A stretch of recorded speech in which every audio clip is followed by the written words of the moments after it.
Good morning to you. I'm going up to Southwood. Oh, rather rude of you. Hello there. Good morning to you. You're a young one. Good morning. Hello.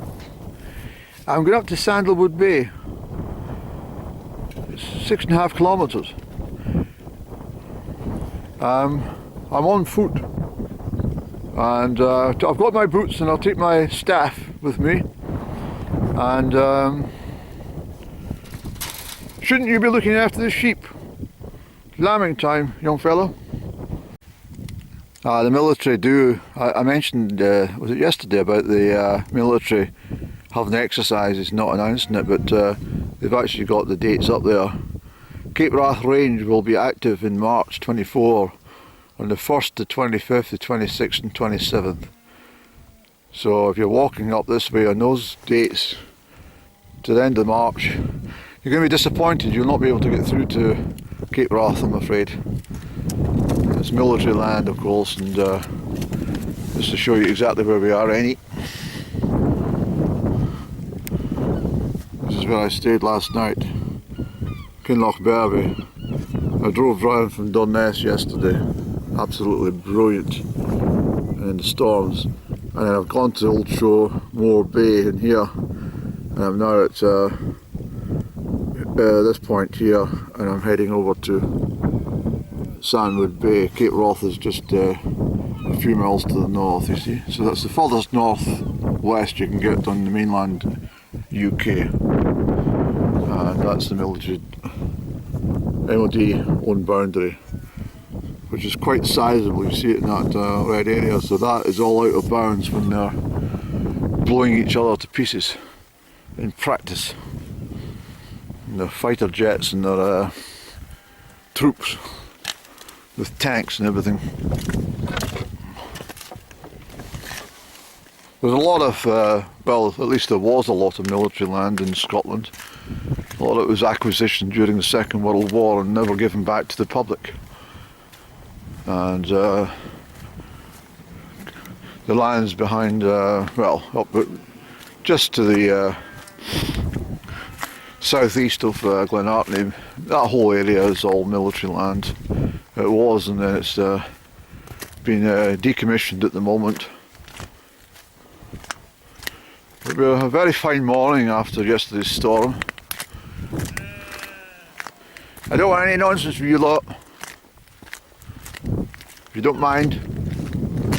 I know it's a difficult time of year for you guys, well, girls. Everything will be alright. You got good shepherds and plenty of shepherd dogs to keep an eye on the lambs, keep the wolves away.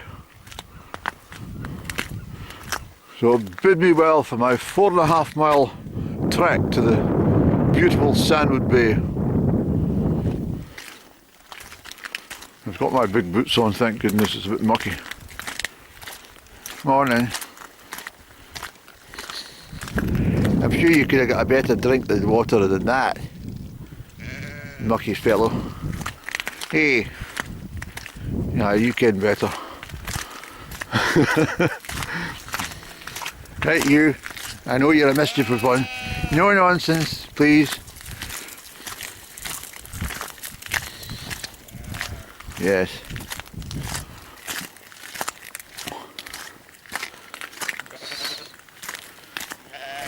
That's all right. He's a lovely feather, ain't he? Means you're blessed with the angels.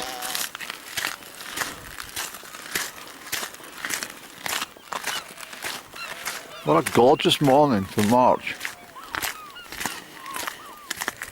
Right, we better put this camera away, otherwise we'll have not much footage for the rest of the trip. Listen, did I say anything to you? So what's all the nonsense about? And you. Just tell them to behave themselves, please. Well, you can get the last word if you want, but it doesn't upset me.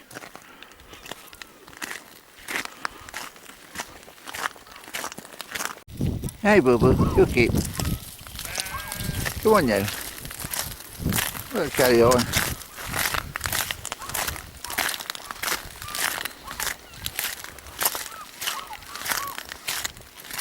I've probably got more clothes on than I needed, but the reason for that is I don't know what it's going to be like on the coast, but it's beautiful here.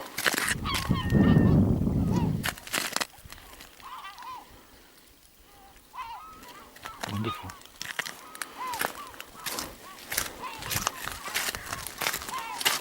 I take it you lot on holiday, all relaxing.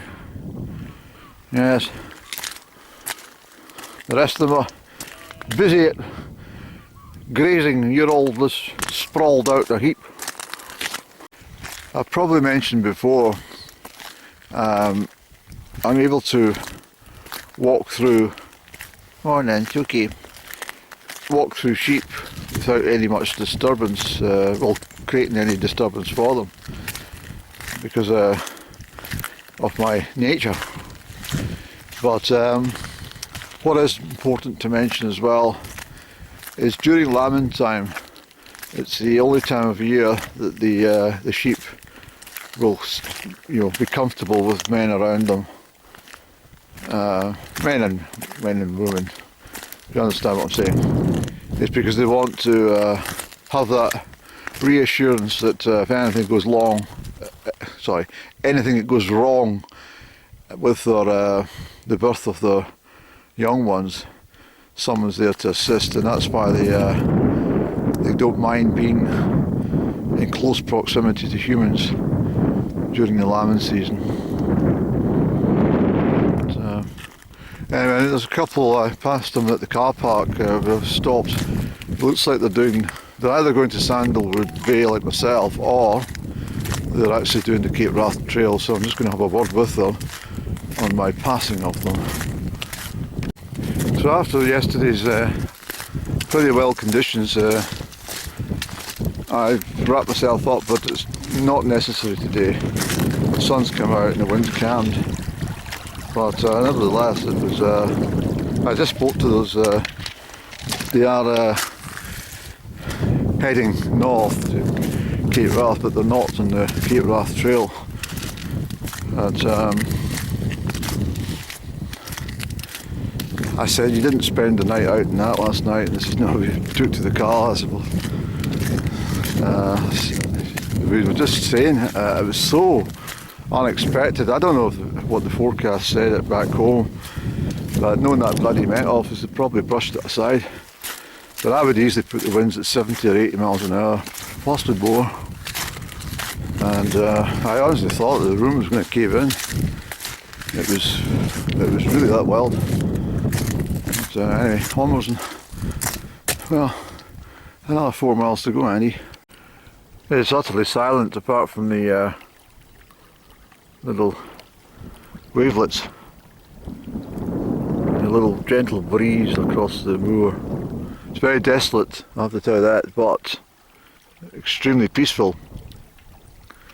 So I've got still got 3.5 miles still to stretch my legs before I get there. And it's very enjoyable, I have to tell you. Well, we're starting to make good progress now, Andy. Look, somebody lived down there at one point in history. It's a stone-built house, and it looks 19th century to me, so somebody's lived in there pretty recent times, by the looks of things. It's amazing where people live. Sort of place I would probably choose if, yeah, well, not far, but we're starting to open up into the very northwest there. There's nothing further than Cape Wrath, you see. Look down there, Annie. That's where we're going. I don't know if I mentioned already, but I've had to take 2 layers of clothing off. I'll probably put 1 layer back on as we get down to the shoreline, but certainly it's very pleasant. It's lovely in the sunshine. So I'm looking forward to getting down here actually. So that's not bad, 1 hour 35 minutes to do 4.5 miles. That's not bad going, Andy. Even with a couple of stops to delayer. I'm speaking to you just now as I walk across the sandy pathway. because I think it's going to be too stormy to have a chat on the beach. But this is a very, very remote area. Not many people can say they've been here. I'm going to go to Cape Wrath later in the year. I've decided I want to go and see Cape Wrath, just to say I've put my toe upon the soil up there. After all, I seem to know about Cape Wrath since I was about, I think 6 or 7 years old I started to learn about this stuff. I seem to have been otherwise delayed in life getting to places. I'm beginning to hear the roar of the North Atlantic, Annie.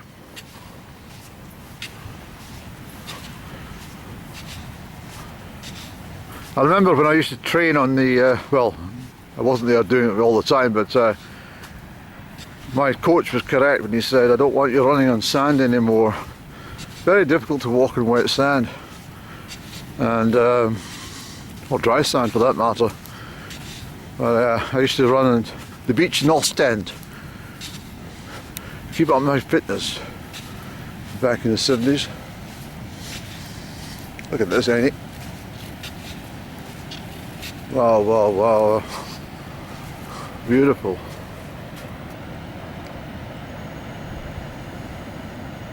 Isn't that beautiful, ain't it?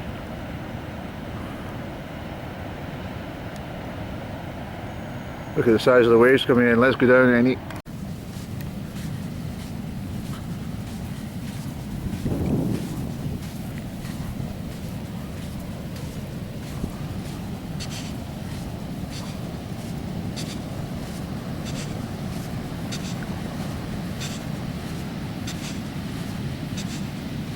Hey, Bobo.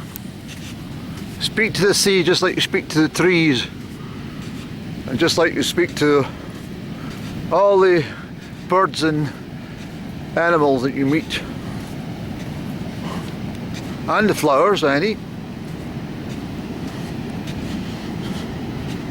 They're all called Bobo. I told you this before. It's the fairies that told me about this a long, long time ago. And I speak to dogs which are rather upset with me, and I say, calm down, Bobo, and the dog stops barking. Look at this.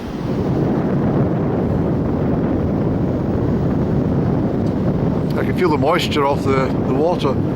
I thought there was footsteps in front of me today, and there's somebody along there. There's one person. So there's only 2 people on the whole beach.